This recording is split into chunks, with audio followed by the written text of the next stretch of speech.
Set ஆக மாட்டேங்குது. நல்லா இருக்க மாட்டாங்க. நம்ம பௌர்ணமி வர பௌர்ணமி மலைக்கு போய் இது பண்ணுவோம். வரமாது சுத்தம் பண்ண வர மாட்டேங்கிறாங்க. நாம போனால் பஸ்ஸில் போகிறோம் வர மாட்டேங்குது. வண்டிக்காரன் காசு அதிகமாக வேணும். ஆமாம், வண்டிக்கான காசு அது. அதாவது இப்போ வந்து அந்த ஆடி மாதத்துக்கு வந்து பௌர்ணமியும் நல்ல நாத்தியம் வந்துச்சா, அமாவாசை நாத்தியம் வந்துச்சு. இதுக்கப்புறம் அதெல்லாம் சுலவான நாள் தானே. இதுக்கப்புறம் சுலவான நாள் தானே.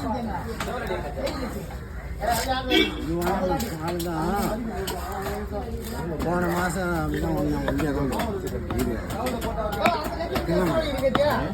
என்ன பண்ணி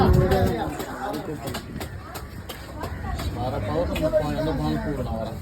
ஒரே ஆளாக தான் போகிறேன். கவரப்பேட்டை போனால் கூப்பிடுவேன். கவரப்பேட்டை போகிறது கிடையாது. நீங்கள் என்ன சூப்பராக